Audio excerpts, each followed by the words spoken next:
तो फ्रेंड्स, आज हम ये जानकारी लेंगे कि भारत के विभिन्न राज्य कहाँ कहाँ पर हैं। हमें ये बहुत याद करना मुश्किल हो जाता है, कठिन हो जाता है हमारे लिए कि कौन सा राज्य कहाँ पे है। तो आज हम बहुत ही इजी तरीके से, बहुत आसान तरीके से ये समझेंगे कि भारत के राज्य कहाँ पर है। और मेरा ये वादा है आपसे, अगर एक बार इस वीडियो को आपने देख लिया तो भारत के राज्य आप कभी भी नहीं भूलेंगे। सिर्फ 5 मिनट से भी कम टाइम में मैं आपको बहुत अच्छे से समझा दूंगी कि भारत के विभिन्न राज्य कहाँ कहाँ पर हैं। तो सबसे फर्स्ट, ये हमें पता है कि जम्मू एंड कश्मीर, यहाँ पे जम्मू एंड कश्मीर है, ये तो हम सबको पता ही है। और अभी ये पार्ट, इसको लद्दाख को अलग कर दिया गया है, तो ये वाली बात हमें थोड़ा सा याद रखना पड़ेगी। तो ये फर्स्ट है Jammu and Kashmir and second है लद्दाख। लेकिन हम यहाँ से शुरुआत करते हैं, जो आपको समझना बहुत ही आसान हो जाएगा। यहाँ पे है अरुणाचल प्रदेश। तो कैसे याद रहेगा अरुणाचल प्रदेश? आपको एक स्टोरी के तौर पे मैं याद करवाती हूँ। जैसे कि अरुण अपने 3 दोस्तों के साथ में, घूमने गया। अरुण अपने 3 दोस्तों के साथ में अरुणाचल प्रदेश घूमने गया, आप कह सकते हो। अरुणाचल प्रदेश गया, वहां उससे एक नाग ने काट लिया। वहां क्या किया? उसे एक नाग ने काट लिया। नाग ने काटा, इसका मतलब कि नागालैंड। अरुण अपने 3 दोस्तों के साथ में अरुणाचल प्रदेश घूमने गया और वहां उसे एक नाग ने काट लिया। नाग ने काटा मतलब नागालैंड। अब अरुण को बचाना आसान नहीं था मतलब असम। अरुण को बचाना आसान नहीं था क्योंकि उसे नाग ने काटा है। आसान का मतलब हो गया यहाँ पे असम। अब उसे बचाने के लिए हमें चाहिए एक मणि। उसे बचाने के लिए हमें चाहिए मणि। मणि से क्या बना? मणिपुर। जैसे ही अरुण को ये मणि मिली तो बहुत खुश हो गया। उसे मिली मणि तो क्या हो गया? वो बहुत खुश हो गया और खुश होके वो ठीक हो गया। जब वो ठीक हुआ तो वो मेघालय में, मतलब कि बारिश में, मेघ में नाचने लगा। उसके 3 दोस्त त्रिपुरा में नाचने लगे और उन्होंने वहां खूब मजे किए। मैं एक बार फिर से रिपीट करती हूँ कि अरुणाचल प्रदेश, अरुण अपने 3 दोस्तों के साथ में अरुणाचल प्रदेश गया। वहां उसे किसी नाग ने काट लिया। नाग ने काटा मतलब नागालैंड। उसे बचाना आसान नहीं था, मतलब कि असम। उसे बचाने के लिए मणि चाहिए थी, जो उसे कहां से मिली? मणिपुर से। जब उसे वो मणि मिली तो वो बहुत खुश हो गया और मेघालय में बारिश के नीचे नाचने लगा। उसके 3 दोस्त, वो और उसके 3 दोस्त, तीनों से मतलब त्रिपुरा, और मेघालय मतलब बारिश में, मेघ के नीचे 3 दोस्त नाचने लगे। और मिजोरम मतलब बहुत मजे किए। अब वहां पे उन्हें किसी ने ये बताया कि तुम्हें थोड़े सिक्के देने पड़ेंगे, सिक्के दान करने पड़ेंगे तो अरुण बिल्कुल ठीक हो जाएगा।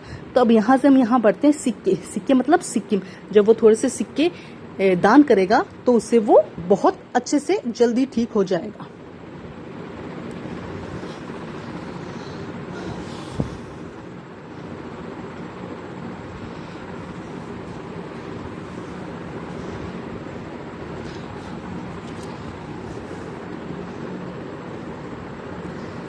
अब हम इस तरफ बात करते हैं। सबसे पहले ये तमिलनाडु और केरला तो हमको लगभग पता ही होता है। तो यहाँ से भी हम एक नई स्टोरी स्टार्ट करते हैं। तमिलनाडु और केरल के कुछ लोग, कुछ तमिलनाडु के ज़्यादा थे और केरल के लोग एक नाटक करने के लिए कहाँ गए? कर्नाटका। तो वहाँ पे जाने के लिए सब तैयार हो रहे थे। तो उन्हें बोला कि आप तेल लगा लो। आप क्या लगा लो? तेल। तेल से बना तेलंगाना। तेल से क्या बना? तेलंगाना। अब जब उन्होंने वो तेल लगाया तो शायद उनकी आंख में गिर गया या कुछ हुआ, जिससे वो सारे क्या हो गए? अंधे। अंधे से मतलब आंध्र प्रदेश। वो सारे के सारे क्या हो गए? अंधे। अंधे से क्या बना? आंध्र प्रदेश। अब जब वो अंधे हो गए तो 36 लोगों ने उन्हें अलग अलग राय दी। 36 लोगों से मतलब है छत्तीसगढ़। 36 लोगों से मतलब है छत्तीसगढ़ कि तुम उड़कर मतलब ओडिया, उड़कर मतलब उड़ीसा या ओडिया, उड़कर मतलब ओडिशा। इतना समझ में आया? उड़कर झारखंड जाओ, वहां तुम्हें इसका इलाज मिलेगा। तुम उड़कर मतलब उड़ीसा, उड़ीसा से कहाँ जाओ? झारखंड। वहां पे एक झाड़ी है झारखंड में, जिससे तुम्हें इसका इलाज मिलेगा। और वहां से होते हुए तुम पश्चिम बंगाल चले जाओ। ये समझ में आया? वहां से तुम पश्चिम बंगाल चले जाओ। अब एक बार फिर मैं रिपीट करती हूँ कि तमिलनाडु के और केरला के कुछ लोग, जिसमें से तमिलनाडु के ज्यादा थे, केरला के कम थे, क्योंकि तमिलनाडु बड़ा है ना इसीलिए, और केरला छोटा सा है, तो इसलिए हम कहेंगे कि तमिलनाडु के ज्यादा लोग और केरला के कम लोग कर्नाटका गए कुछ नाटक करने के लिए। कहाँ गए? नाटक करने के लिए कहाँ गए? कर्नाटका। और वहां उन्हें बोला गया कि आप तेल लगा लो, तेल से तेलंगाना। तेल से क्या हुआ? तेलंगाना। जब उन्होंने वहां तेल लगाया तो वो कुछ लोग अंधे हो गए, और अंधे होने के बाद उन्हें बोला गया अगर आपको ठीक होना है तो 36 लोगों ने अलग अलग राय दी। 36 लोगों ने राय दी, मतलब छत्तीसगढ़, कि तुम उड़कर मतलब ओडिशा, उड़कर झारखंड जाओ और वहां पे एक झाड़ी में तुम्हें इसका इलाज मिलेगा, वहां से तुम पश्चिम बंगाल चले जाओ। अब हमारी नेक्स्ट स्टोरी, हमारे यहाँ 2 स्टोरियां हो गई। थर्ड स्टोरी कि एक राजस्थान के राजा, ये कह सकते हैं एक राजा मतलब राजस्थान के लोग, एक गूंज उठी, गूंज मतलब बहुत शोर उठा। उन्होंने क्वेश्चंस पूछे दिल्ली और हरियाणा के लोगों से।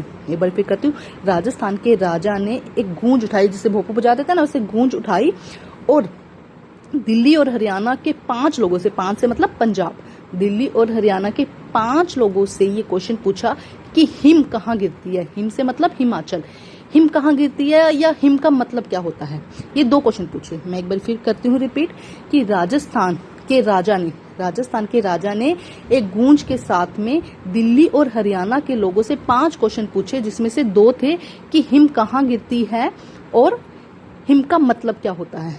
तो इसका उत्तर उन्हें खंडों में मिला। हिम का मतलब हिमाचल प्रदेश, उत्तर खंडों में मिला मतलब उत्तराखंड। इसका उत्तर उन्हें खंडों में मिला, उत्तराखंड। और उत्तर प्रदेश और बिहार के लोगों ने इसका आंसर बहुत आसानी से दे दिया। उत्तर प्रदेश और बिहार के लोगों ने इसका आंसर बहुत आसानी से दे दिया। अब हमें यहाँ पे हमारी स्टोरी खत्म होती है। अब हमें पता है कि बीच में, मध्य मतलब कि बीच में, तो मध्य प्रदेश बीच में है, भोपाल मध्य प्रदेश, और इसके नीचे ये थोड़ा सा याद करना पड़ेगा, महाराष्ट्र, सबसे बड़ा राष्ट्र। मुंबई है ना यहाँ पे, तो ये हमें याद करना पड़ेगा कि सबसे बड़ा राष्ट्र महाराष्ट्र। मुझे उम्मीद है कि आप लोगों को ये बहुत अच्छे से याद हो गया होगा। एक बार इस वीडियो को बहुत तसल्ली से देखिए और आराम से देखिए, इसे आपको बहुत आसानी से समझ में आ जाएगा। धन्यवाद।